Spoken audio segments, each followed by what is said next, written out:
Começar a entender o que é jornalismo é começar a captar os recortes da realidade como um drone. Quanto mais alto você for, maior a perspectiva. Mas para podermos enxergar através das nuvens, precisamos descer até a terra e registrar com os nossos olhos, sentir com a pele o cheiro, enxergar com os ouvidos e caminhar ao lado de quem vive o que fala.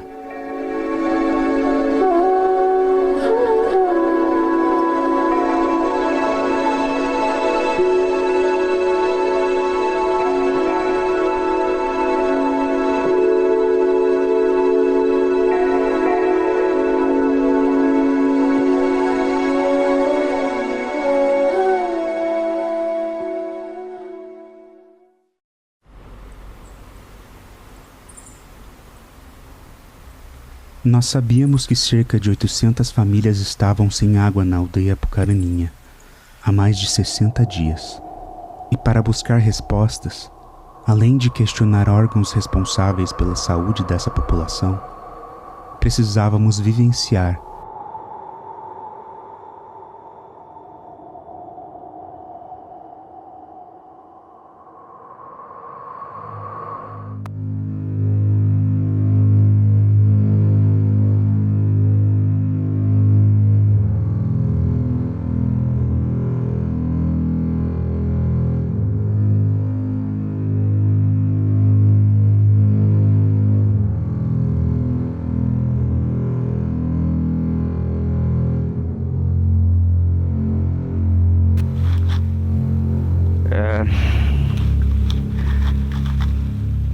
complicado.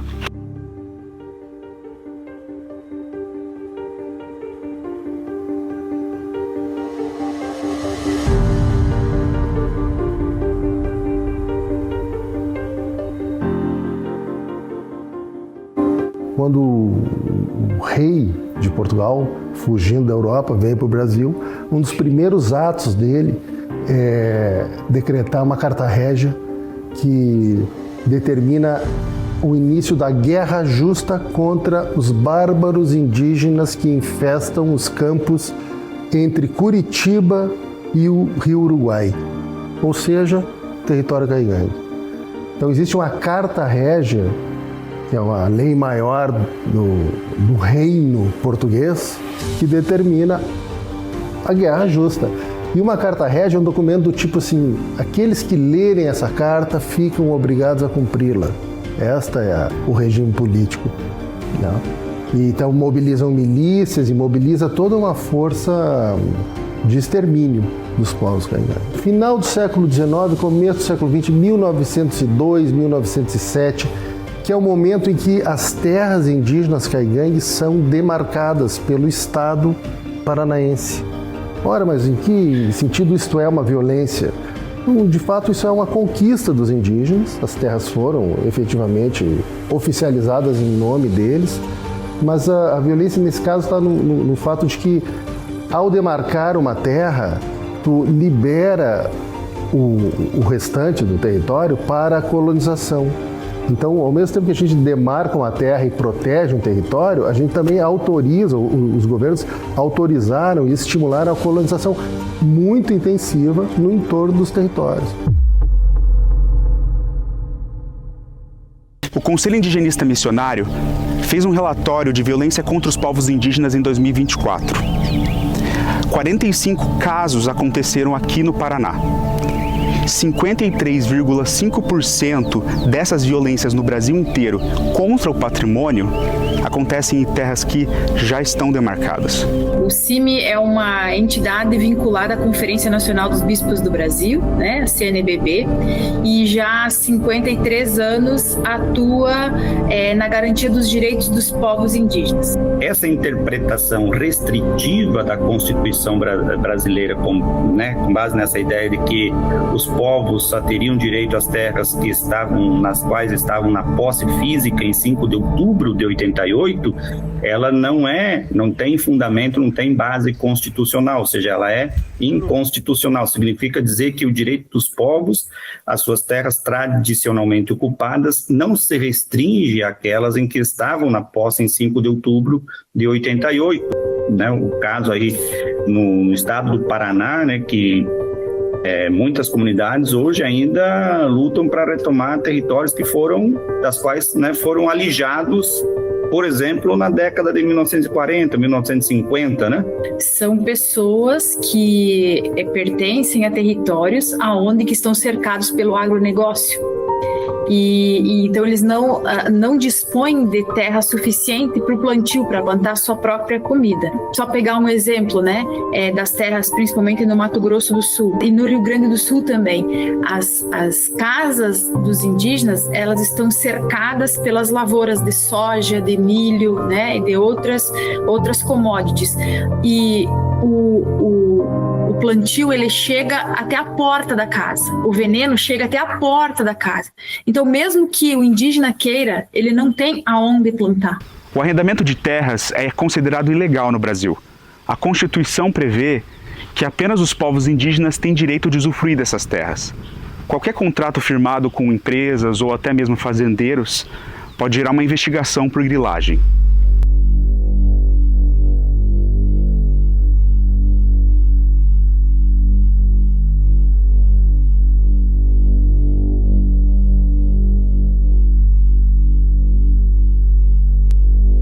Historicamente, o Paraná é o berço da araucária. É como ver uma mãe queimando seu filho. Elas não precisam de nós. Talvez seja o oposto. Nós sejamos os filhos.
esse balde, daí tem... Você buscou quando essas águas? Faz tempo já? Foi 2 dias, 1 dia? Faz uns 2 dias atrás. E dura quanto tempo?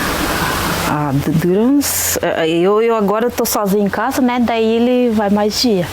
Mas quando tá tudo minha família ali, daí vai uns 2 dias já acaba, né? Então, professora, esse daqui são os galões que você está trazendo, né? Conta pra gente como é que você faz, quando acaba, quanto tempo dura, onde você vai buscar.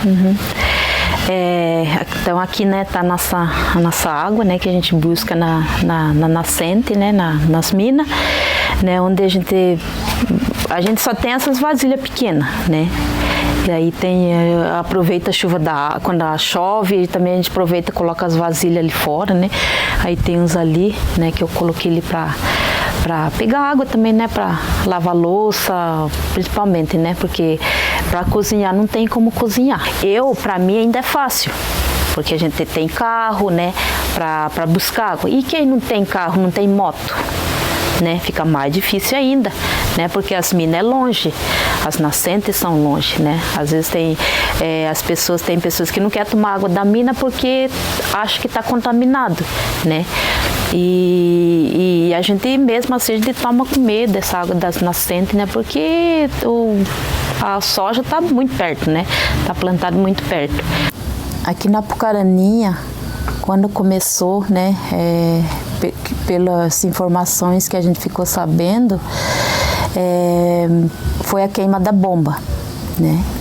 Então, falaram que queimaram a bomba por causa do temporal que deu também, né, e isso veio queimar a bomba, acho que uns 2 meses atrás. Então esse aqui a gente já tinha estragado um freezer meu, né, então a gente deixou ali, mas a gente nunca imaginava, né, que a gente ia ter essa falta d'água, né, essa queima dessa bomba. Então eu uso, né, agora para pegar água da chuva, né, para a gente poder limpar a casa, né, lavar a calçada.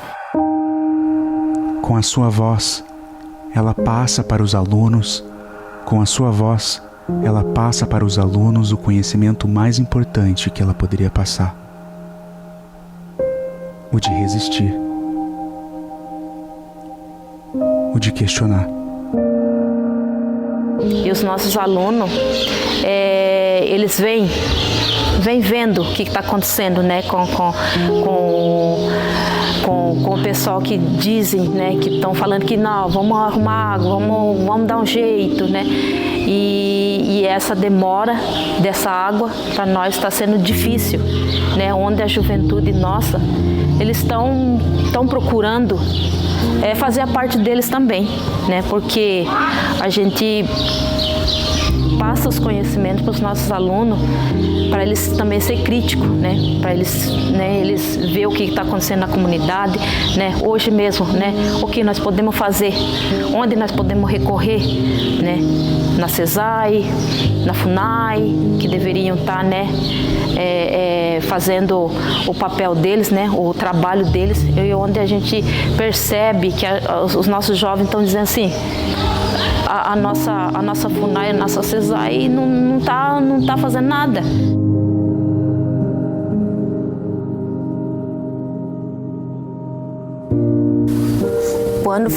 Quando ficaram sabendo da queima da bomba, apareceu que a FUNAI, a CESAI, né, para reunir a comunidade e dizer que ia ter uma solução, né. Até agora, né, não tem nada resolvido, só falaram que vai ter uma água provisória, que também eu acho que para nossa comunidade isso não é bom também, né, porque a gente quer uma água uma água boa, né? E essa provisória, eles vão trazer essa água lá de uma outra nascente, que é perto de uma plantação de soja, que a gente já foi com os alunos também lá visitar, né? Fazer olhar como é que está, né, a situação das nascentes, e onde essa água não serve. Mas a gente tem medo de beber, né? Porque as nascentes estão no ar livre, né?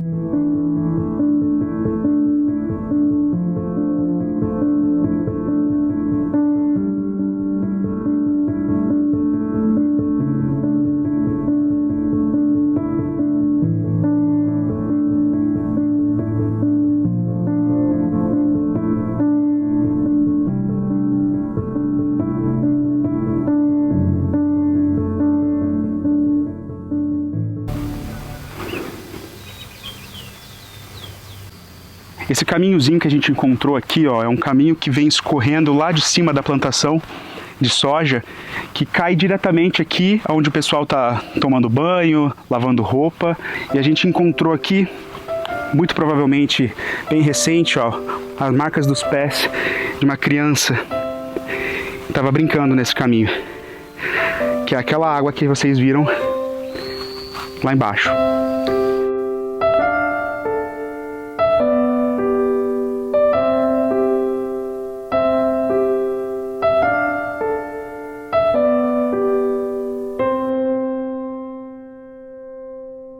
Aqui na escola, a gente está sendo abastecido pela prefeitura, mas não é direto, né? A gente pediu para a prefeitura vir terças e quinta-feira, né? Para a gente fazer um atendimento para os alunos bom também, mas a gente não está vendo isso ainda também. A prefeitura não tem vindo muito? Tem vindo, mas só que... Não regularmente? Não nos dias que a gente preveu. Já teve alguma aula que você teve que adiar porque a prefeitura não veio? Sim, adiamos já, porque não tem água, a gente não tem condição de ficar nesse espaço aqui, ó, nosso colégio, ó, o jeito que tá, né? Porque não tem água para limpar o colégio? Não dá, o que eles trazem aqui para encher a nossa caixa não é só para nós da escola, a comunidade vem e pega, que eles precisam de água também, né? Então, se chegar um caminhão-pipa aqui abastecer a nossa caixa, hoje, à tarde não tem mais nada.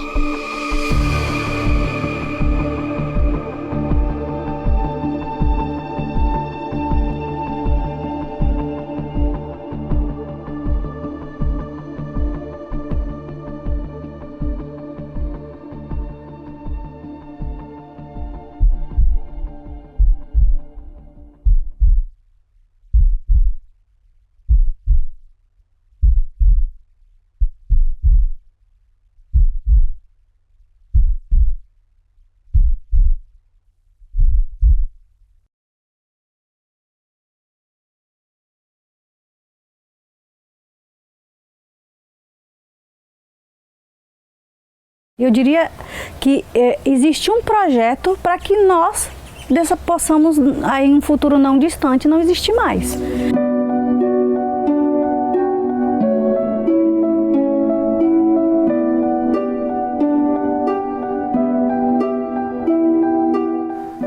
Quixirá, do povo Jamamadi, partiu do Acre rumo ao Paraná, onde escreveu uma história rara no Instituto Federal. Sua jornada ecoa como uma das primeiras vozes indígenas a ocupar aquele espaço. O racismo estrutural é quando você nega recursos públicos, dinheiro do povo, inclusive nós, porque nós também compramos, nós também pagamos impostos, né? E não são distribuídos equamente com a sociedade, sabe? E nessa situação fica difícil, né? Quando você não tem fomento, quando você não tem incentivo do poder público, gerar qualquer coisa, porque sozinho, por mais que o capitalismo pregue, você tem que fazer sucesso, se dar bem e você vai conseguir fazendo sozinho, é mentira. Não existe isso. O que existe é um sistema predatório que está acabando com todo o nosso recursos naturais e os nossos recursos econômicos dão sempre para as elites. Ela destrói de forma diária, no dia a dia, quando você pensa que não tem mais nada, né? Por mais que você sabe quem você é, sabe de onde você vem, sabe a tua trajetória, você tem a tua identidade, mas se você não tem o território para viver tudo isso, praticamente vai se perdendo no tempo. Então é estratégico fazer com que a gente perda nossos territórios para que no futuro a gente também não exista mais. Muito antes da colonização, essas cidades já eram casas. Cada rua, cada rio, cada pedra carregava o nome e a memória dos povos que sempre estiveram aqui. O que hoje chamam de ocupação, na verdade, é retorno. Essa questão dos espaços onde nos querem dentro dos territórios aldeados, né? Só que esquece que as cidades onde nós estamos também já eram nossas casas, né? Então, para muitos povos, Vamos pegar os caigangue. Curitiba é a casa deles, cada centímetro desse lugar. Ser indígena na cidade é não olhar só para minha família largada, que tem tantas necessidades, mas olhar para um todo. Olhar para um rio que está aqui, ó, poluído, sofrendo violência todos os dias, né? Olhar para as plantas que nesse espaço fazem parte, porque elas também nos dão oxigênio, elas também têm o direito de viver no seu direito de sujeito, sabe? Então, quando a gente olha para esse lugar em que a gente vive, eu penso que ele tem que ser global. Flávia Caigangue é a primeira vereadora indígena eleita do Paraná. Mesmo ocupando um espaço de poder, ela segue enfrentando o racismo e a resistência de um sistema que ainda não reconhece os povos indígenas como parte dele. Nós, povos indígenas, a gente sofre o preconceito desde a hora que a gente entra num espaço e até sair dali a gente está sofrendo. Eu vejo que agora, não sei se você tem acompanhado, no Rio Grande do Sul, né, os indígenas, as crianças sofreram preconceito por estar participando de uma festa promovida pela gestão pública, que disseram que elas não podiam estar ali. O que a gente faz, né? Como que a gente pensa? Eu, quanto um vereador ocupando um espaço disso, eu acho um absurdo. A gente não consegue, a gente se dói, aí a gente, você não está no estado de Mato Grosso, você está aqui no Paraná. Não, mas nós indígenas se doemos, nós ficamos mal pelos outros nossos parentes. Né? Nós estamos aqui, nós temos as nossas terras demarcadas, mas no oeste eles estão decapitando os jovens. Mas tem muita dificuldade ainda, tem muitas barreiras ainda, né? Então, quanto agora que eu entrei, tive uma violência política, que eu fui, me manifestei, falei, eles dizem que é uma perseguição política. Na sessão passada, para vocês entenderem, sessão passada, houve uma fala de um vereador aqui dentro dessa Casa de Lei, dizendo o seguinte: vaca que não cria tem que levar marretada na cabeça, igual mulher que não dá cria tem que marretar. Essa fala me machucou muito, porque eu não tenho filho. E nem por isso eu tenho que levar marretada na minha cabeça. Ai, mas vocês falam de capitalismo, tá? Sim, falamos, somos críticos, mas infelizmente estamos inseridos neles e a gente come, a gente precisa de renda. A gente tem os adolescentes que precisam de escola lá naquele território e não tem, né? Inclusive mesmo, nós estamos com 2 aqui em casa, porque lá tá bem difícil terminar o ensino médio. Sabe por quê? Porque o Estado lá está, Deus dará, abandonado, onde a educação não é prioridade, muito menos o professor. E isso não é só lá, né? Infelizmente.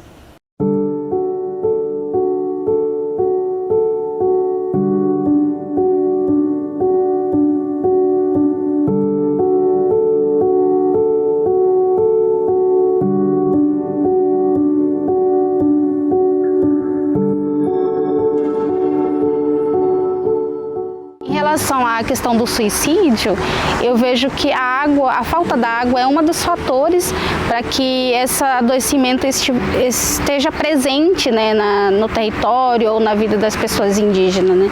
Eu saí do território do oeste do Paraná em 2017, justamente pela presença do suicídio, que eu vim atrás da psicologia na tentativa de entender quais são os fatores que influenciam, porque até então o que a gente escutava, que era cultural. Tenho uma experiência muito grande em relação ao suicídio pelo meus parentescos. Eu sempre falo, nas falas que eu falo, que eu não consigo contar nos 10 dedos os parentes que eu perdi no suicídio, né? E por essa questão, muitas das minhas parentes que se suicidaram é justamente depois que sai do território. Então eu vejo que o problema maior está fora do território, né?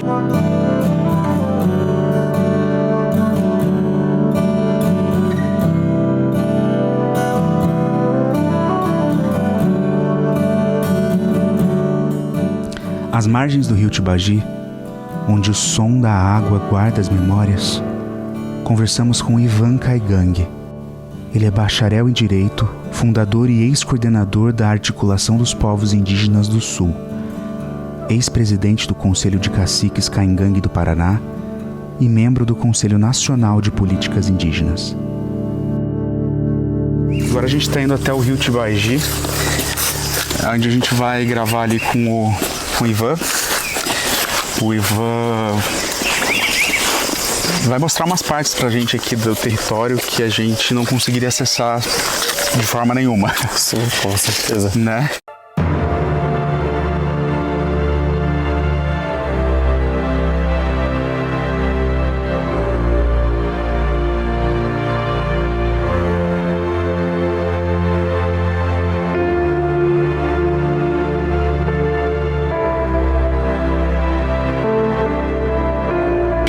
Então, Ivan, a gente está aqui agora no Tibagi, né? A margem do Tibagi. O que ele representa para você, para os caigangues, para os povos indígenas do Paraná? Olha, Luiz, dados históricos falam que a gente está aqui nessa região há 3.000 anos.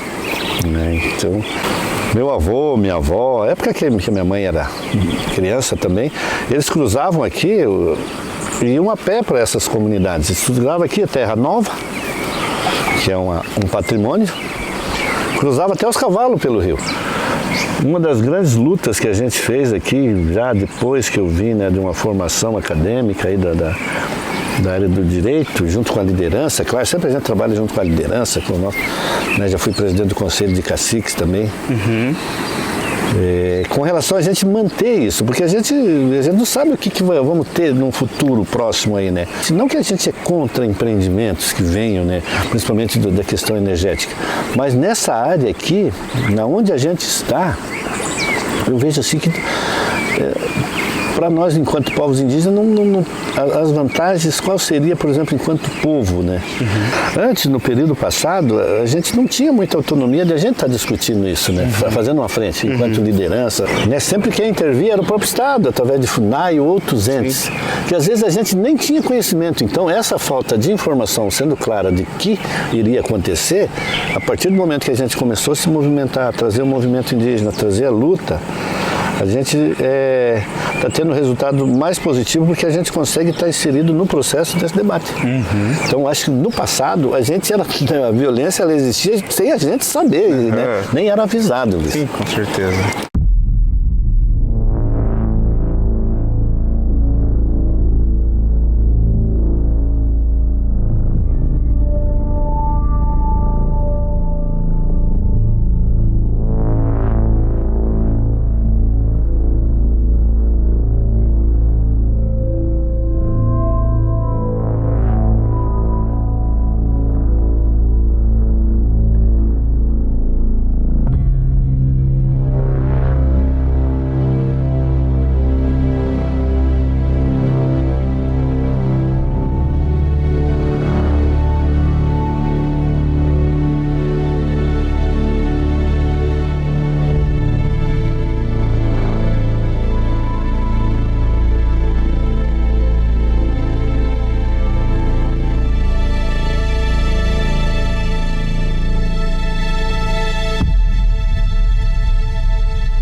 Olha, Luiz, aqui a gente poderia até nem ter esse problema, né? Porque a gente tem o rio Tibagi, que é um rio de tamanho médio, tem o rio Apucarana, que é aqui para cima, o rio Apucaraninha, tem alguns ribeirões.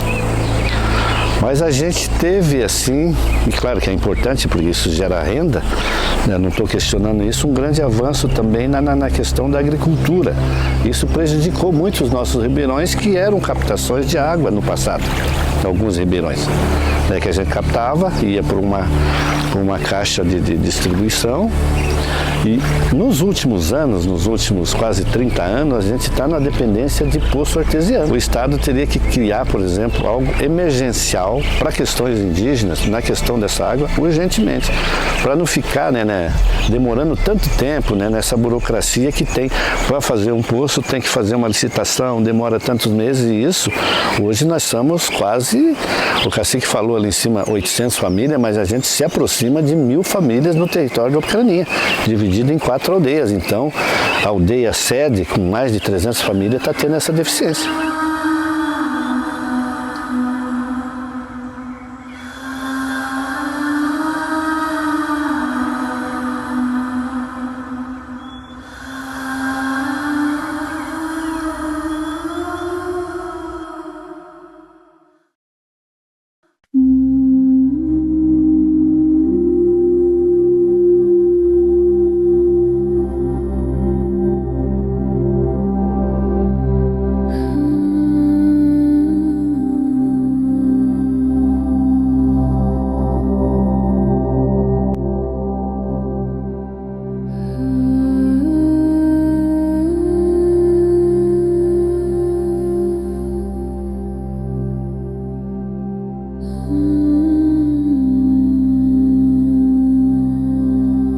Aqui, o mandato do cacique é de 4 em 4 anos. Sim, Daí agora o cacique atual me chamou para me trabalhar com ele, né? Daí ele me indicou para presidente do ICMS Ecológico. Eu entrei como presidente, daí tem os membros, que os membros são 11. Daí na hora, quando a gente vai liberar, a gente vai fazer algum projeto, Vocês são responsáveis pelo quê? É pelo esse dinheiro. A gente libera um recurso, né? Para que a gente possa fazer uma coisa aqui para a comunidade, né? Daí o cacique também assina. Daí, quem que libera esse recurso para vocês? Daí depois que a gente libera, daí eu acho que é liberado dentro da prefeitura. Tá. Daí quando a gente quer fazer alguma coisa, tipo, a gente usa esse recurso para fazer a festa ali para comemoração dos povos indígenas, que tem as licitações, né? Eles fazem cotação, licitação, daí quem que dá o valor baixo que... Só que não eles fazem com esses 50% do município? Vixe, eu não sei. Esses dias eu estava comentando com o vereador lá de Itamarana, perguntando para ele, você sabe me dizer o que eles fazem com esse recurso que vai para a prefeitura?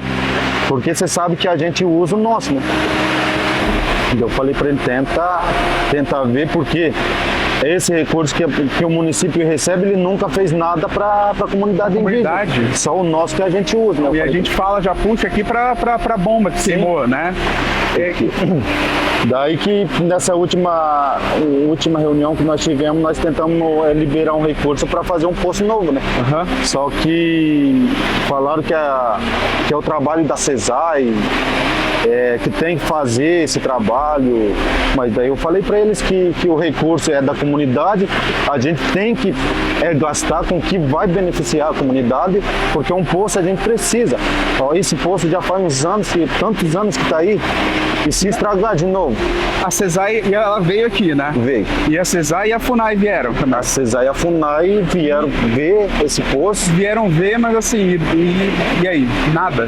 Daí nada, falaram que eles iam recuperar o poço, mas não sei se vai recuperar o poço que está agora, ou eu acho que podia fazer um novo, né?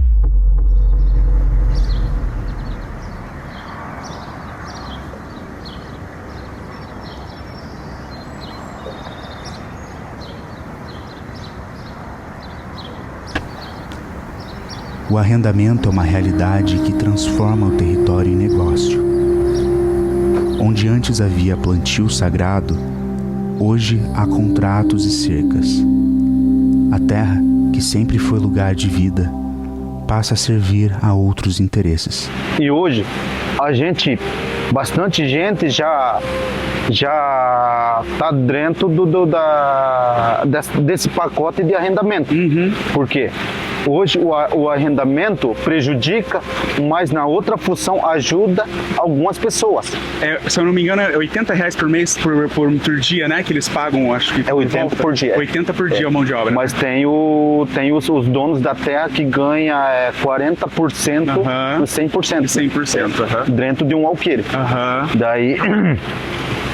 Por quê? Porque hoje a gente não vive mais como a gente vivia antigamente, no passado, né? Sim.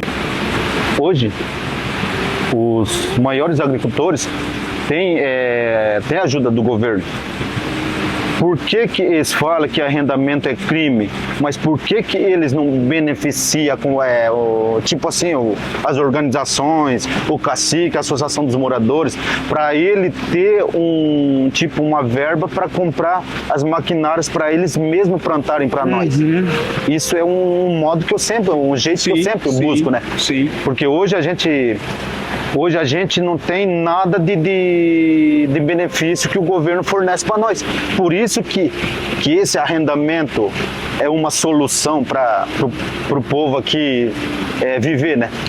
Porque é um dinheiro fácil que estão ganhando, mas ao mesmo tempo prejudica a natureza.